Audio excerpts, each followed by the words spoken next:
ओम शांति। मैं एक चमकता हुआ ज्योतिर्बिंदु सितारा हूँ। सारा ध्यान मस्तक के बीच में केंद्रित करें। इस शरीर से अलग मैं एक आत्मा हूँ, शांत स्वरूप हूँ, शुद्ध आत्मा हूँ, पवित्र निर्मल हूँ। मुझ आत्मा से दूध के रंग का प्रकाश निकल निकल कर फैल रहा है। मैं स्वच्छ मन से शिव बाबा के महावाक्य सुनती हूँ। 18/8/2020 के महावाक्य हैं। आज बाबा ने हम बच्चों को विशेष याद पर जोर दिया कि बच्चे याद की यात्रा पर सदा रहो। जो बच्चे याद की यात्रा पर नहीं रहते हैं तो फिर उनको चार्ट लिखने में भी डर रहता है। बाबा ने कहा अगर तुम अपनी अवस्था का चार्ट लिखते हो तो तुरंत बाप के पास पहुंच जाता है, और अगर झूठ लिखते हो तो वह भी अवस्था को नीचे ऊपर करता है, क्योंकि झूठ लिखने का भी दंड पड़ता है। तो बाबा ने कहा वे बच्चे नहीं लिखते हैं जिनकी बुद्धि स्थिर नहीं रह पाती है, इधर उधर सारा दिन भटकती रहती है। शांत बुद्धि न रहने के कारण फिर वे चार्ट लिखना ही छोड़ देते। फिर बाबा ने याद की बहुत अच्छी युक्ति हम बच्चों को बताई कि बाप की याद में रहने के लिए क्या करो। जैसे कई लोग किसी को याद करते हैं तो हाथ में नाम लिख देते हैं या कोई मंत्र लिख देते हैं, ऐसे ही बाबा ने कहा तुम बच्चे भी हाथ में लिखवा लो, चाहे या कहीं दीवार पे लिखवा लो कि बाप से हम वर्षा ले रहे हैं। संगम युग का समय है, अनमोल समय है, ये वर्षा लेने के लिए ही बिताना है, याद में ही बिताना है, ये समय व्यर्थ न जाए। ऐसे बाबा ने कहा अपने आप को याद दिलाने के लिए चाहे दीवार पे चाहे हाथ पे इन बातों को लिख दो। फिर बाबा कहते हैं कि बच्चे याद की यात्रा में कई बच्चे सच बताते हैं और कई बच्चे देह अभिमान में होते हैं तो फिर झूठ बोलते हैं। तो बाबा ने कहा अगर अपनी अवस्था शांत नहीं है और अवस्था में बाप की याद नहीं है तो वह भी वातावरण को खराब कर देते हैं। इसलिए उन्हें लज्जा आती है बाप को बताने में कि मेरी स्थिति ऐसी थी। फिर बाबा ने भारत के लिए भी कहा कि भारत ही इस समय क्या करता है, सबकी अवस्था को चढ़ाने के निमित्त बनता है। भारत ही उल्टी रीति रिवाजें बता करके, सत्य ज्ञान न बता करके भारत ही सारे संसार को गिराने के भी निमित्त बनता है। तो भारत ही ऊंच चढ़ाता है और भारत ही नीचे गिरा देता है। 18/8 की वाणी। मीठे बच्चे अपनी सतो प्रधान तकदीर बनाने के लिए याद में रहने का खूब पुरुषार्थ करो। सदा याद रहे मैं आत्मा हूँ, बाप से पूरा वर्षा लेना है। प्रश्न है बच्चों को याद का चार्ट रखना मुश्किल क्यों लगता है? उत्तर है क्योंकि कई बच्चे याद को यथार्थ समझते ही नहीं है। बैठते हैं याद में और भटकती है बुद्धि बाहर, शांत नहीं होती। वह फिर वायुमंडल को खराब करते हैं। याद करते नहीं तो चार्ट फिर कैसे लिखे? अगर कोई झूठ लिखते हैं तो बहुत दंड पड़ जाता है। सच्चे बाप को तो सच बताना पड़े। गीत है तकदीर जगा कर आई हूँ। ओम शांति।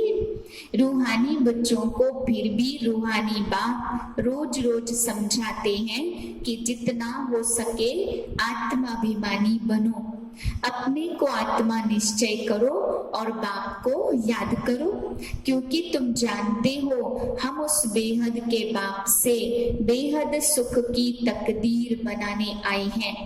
तो जरूर बाप को याद करना पड़े। पवित्र सतो प्रधान बनने बिगर सतो प्रधान तकदीर बना नहीं सकते। यह तो अच्छी रीति याद करो, मूल बात है ही एक।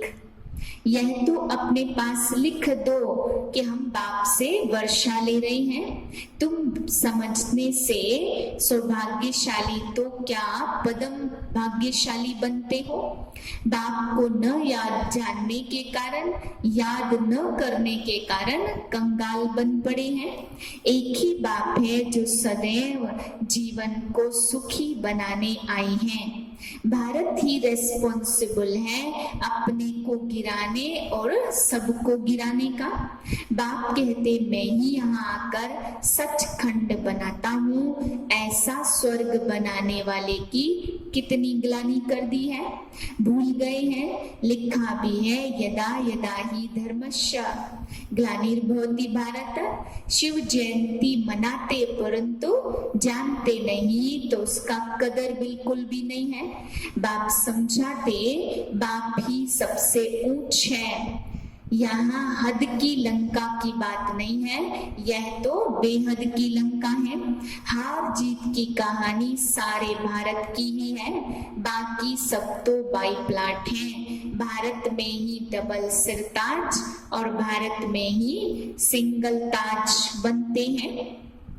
मुख्य है याद की यात्रा, इसमें माया के विघ्न बहुत पड़ते हैं। बाप गुह्य गुह्य बातें समझाते जो जितना बुद्धि में बिठा सके। मुख्य है याद की यात्रा, इसमें माया के विघ्न बहुत पड़ते हैं। भल कोई याद के चार्ट में 50-60% भी लिखते हैं, परंतु समझते नहीं हैं कि याद की यात्रा किसको कहा जाता है। पूछते रहते इस बात को याद कहें, बड़ा मुश्किल है। तुम यहाँ 10-15 मिनट बैठते हो, उसमें भी जांच करो याद में अच्छी रीति रहते हैं। बहुत है जो सारा दिन याद में नहीं रह सकते तो वायुमंडल खराब कर देते। बहुत है जो याद में न रहने से विघ्न डालते हैं, सारा दिन बुद्धि बाहर भटकती रहती है। बहुत बच्चे भूले करते रहते हैं, फिर चार्ट भी सच नहीं लिखते। कितना भी बड़ा गंदा काम किया होगा तो भी सच बताने में लज्जा आएगी। अक्सर करके सब झूठ बताते, झूठी माया झूठी काया, झूठा सब संसार।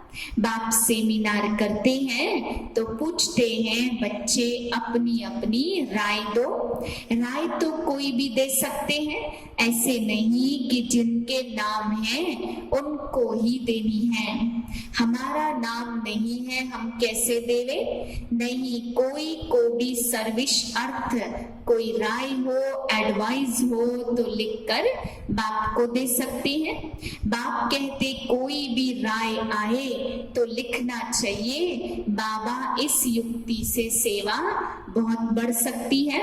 कोई भी राय दे सकते हैं, देखेंगे किस किस प्रकार से राय दी है। बाबा तो कहते रहते किस युक्ति से हम भारत का कल्याण करें, सबको पैगाम देवें, आपस में विचार निकालो। सबकी वानप्रस्थ अवस्था है, अभी पढ़ो न पढ़ो मरना सबको जरूर है। सुदामा का मिसाल गाया है ना, चावल मुट्ठी ले आए तो अच्छे अच्छे बच्चे जो हैं वह अपनी तैयारियां कर रहे हैं। मम्मा का मिसाल बाप बताते, चावल मुट्ठी भी नहीं ले आई, कितना ऊंच पद पा लिया। इसमें पैसे की बात नहीं है, याद में रहना है और आप समान बनाना है। बाबा की तो कोई फीस आदि भी नहीं है। समझते हैं हमारे पास पैसे पड़े हैं तो क्यों न यज्ञ में स्वाहा कर दे। विनाश तो होना ही है, सब व्यर्थ हो जाएगा, इससे तो कुछ सफल करे। हर एक मनुष्य कुछ न कुछ दान पुण्य जरूर करते हैं। धर्मशाला आदि यूनिवर्सिटी बनाते, मकान आदि उनको अच्छा मिल जाता अगले जन्म में, परंतु फिर भी बीमारी आदि तो होगी ना।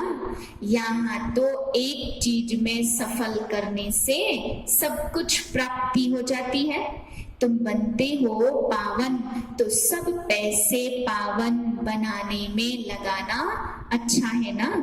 मुक्ति जीवन मुक्ति देते हो सो भी आधा कल्प के लिए। यहाँ तो अचानक बैठे बैठे मर जाते, वहां तो है अमर लोग। पुराना शरीर छोड़ फिर बालक बन जाते हैं, रोग होता नहीं है, कितना फायदा है। इतने ढेर पीके हैं, तुम प्रजापिता ब्रह्मा की संतान हो। उसी से फिर और बिरादरियां निकलती हैं। बाप समझाते, इस तमो प्रधान दुनिया में देवताओं का परछाया भी नहीं पड़ सकता। जड़ चित्र का परछाया पड़ सकता, परंतु चैतन्य का नहीं। एक दिन तुम देखेंगे एक एक पंडा अपने साथ 100-200 यात्री भी लेकर आएंगे। आगे चल देखते रहेंगे, पहले से थोड़ी कुछ कह सकते, जो होता रहेगा सो देखते रहेंगे। यह बेहद ड्रामा है, तुम्हारा सबसे मुख्य पार्ट है बाप के साथ। जो तुम पुरानी दुनिया को नहीं बनाते हो, यह है पुरुषोत्तम संगम युग। अब तुम सुख धाम के मालिक बनते हो, वहां दुख का नाम निशान नहीं होगा। बाप है ही दुख हरता सुख करता, तो दुख से आकर लिबरेट करते हैं। भारतवासी ही समझते हैं इतना धन, इतने बड़े बड़े महल, बिजलियां आदि, यह सब ही स्वर्ग है।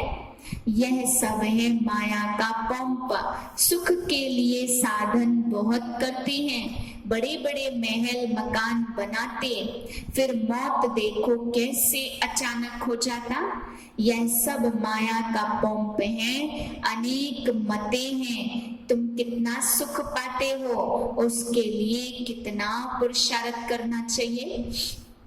कदम कदम पर पूछ कर चलना पड़ता, मत लेनी पड़ती। गुरु की व पति की मत लेते हैं, वा तो अपनी मत से चलना होता।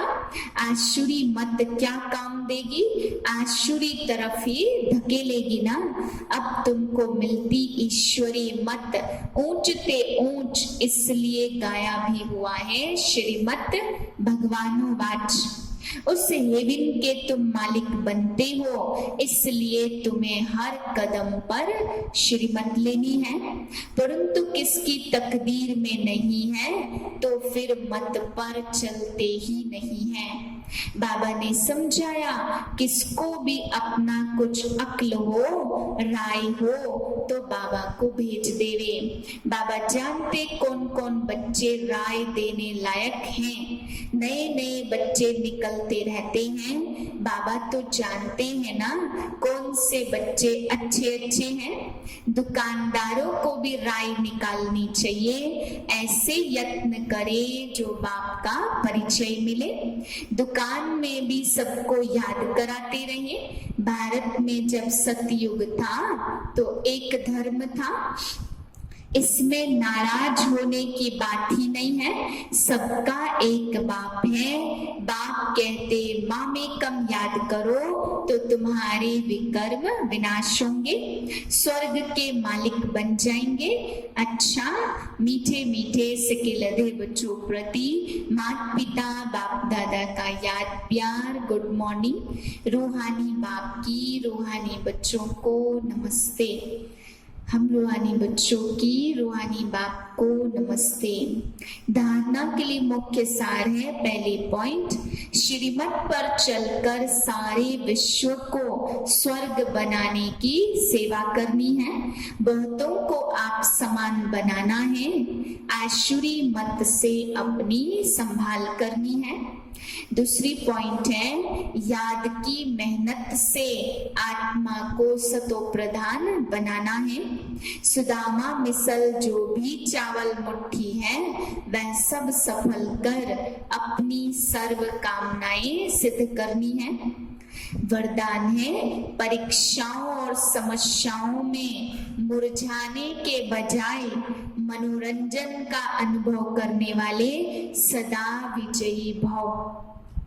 इस पुरुषार्थी जीवन में ड्रामा अनुसार समस्याएं व परिस्थितियां तो आनी ही हैं। जन्म लेते ही आगे बढ़ने का लक्ष्य रखना अर्थात परीक्षाओं और समस्याओं का आह्वान करना। जब रास्ता तय करना है तो रास्ते के नजारे न हो, यह कैसे हो सकता है? लेकिन उन नजारों को पार करने के बजाय यदि करेक्शन करने लग जाते हैं तो बाप की याद का कनेक्शन लूज हो जाता और मनोरंजन के बजाय मन को मुरझा देते हो। इसलिए वाह नजारा वाह के गीत गाते आगे बढ़ो, अर्थात सदा विजयी भव के वरदानी बनो। स्लोगन है, मर्यादा के अंदर चलना माना, मर्यादा पुरुषोत्तम बनना।